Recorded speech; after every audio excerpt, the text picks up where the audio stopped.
A very leisurely 8-hour crossing of the Irish Sea from Fleetwood took us to the port of Larne on the east coast of Northern Ireland. Our route from here was to circumnavigate the island in an anti-clockwise direction. A good night's sleep, followed next morning by a hearty Irish breakfast, set us up for the next leg of our journey and the first tourist attraction, the Carrick-a-Reed rope bridge in Northern Antrim.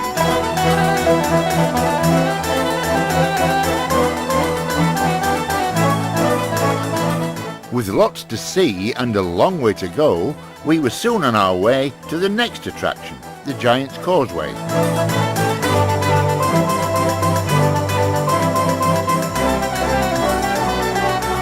And here's the Giant's Boot. Still heading in a northerly direction, our next overnight stay is on the Inishowen Peninsula, where we drive to Malin Head, the most northerly point of Eire.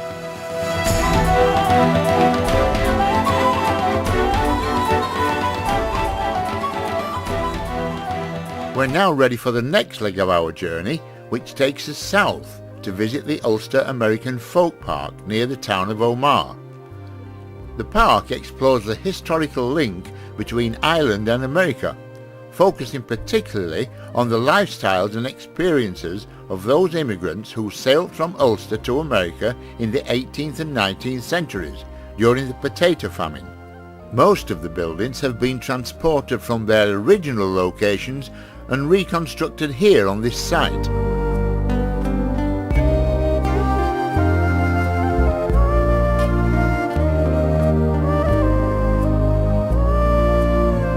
Here you can see what a slow, painstaking job the printer had, rolling every individual document by hand.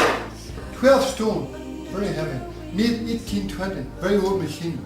Now, it's thanks to a young gentleman called Johann Genhard, who printed one of the first books called the Genhard Bible.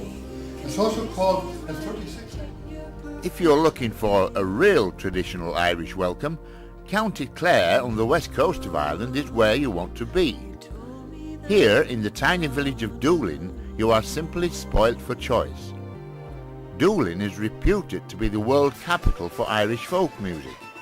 There are several bars where music can be heard 7 nights a week. It's hard not to be drawn inside to listen, sample a few pints of Guinness, and take in this fantastic atmosphere.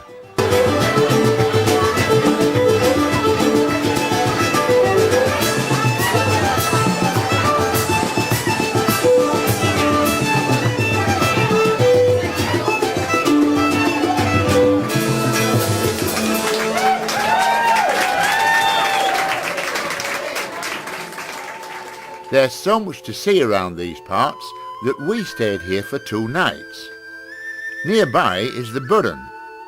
It's an unusual and fascinating landscape of limestone, covering approximately 150 square miles. Ancient tombs and burial grounds can be seen. Botanists from all over the world come in search of rare plants and flowers that grow only here between the giant limestone pathways. The Cliffs of Moher was our next stop. It is said that on a clear day, here is one of Ireland's most spectacular views. We were very lucky. The sun was shining, but even when it's not, the cliffs can provide some dramatic pictures.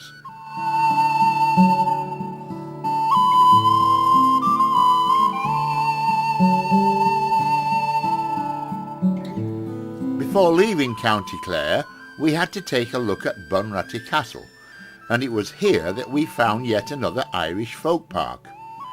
It was just as though we had stepped into the past, except of course when it came to paying.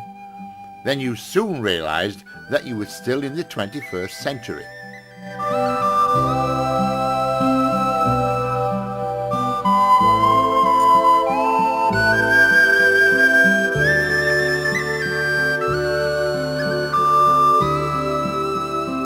We are now into day number 8 and making good progress around the Dingle Peninsula in the far southwest.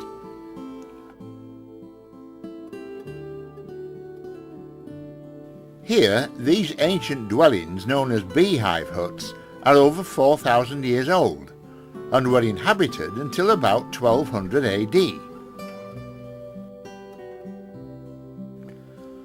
At the end of the peninsula, it's possible to see the Blasket Islands.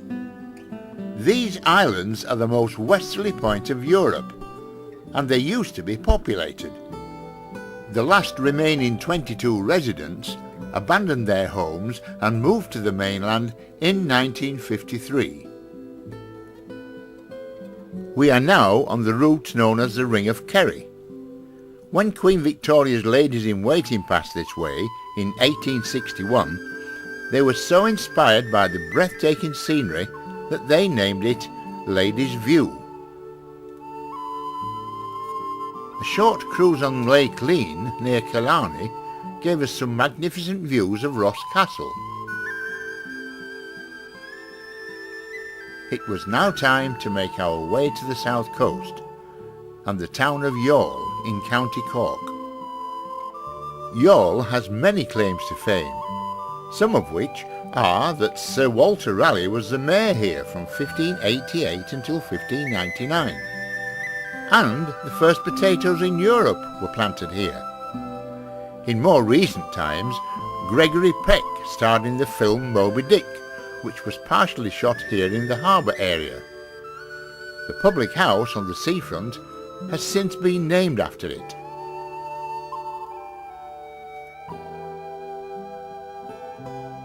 County Cork is also the home to Blarney Castle, and one can't pass through the county without at least taking a look.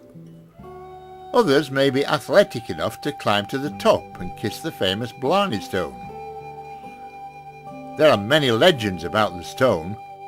Some say that it was a magical stone, upon which Irish kings were crowned.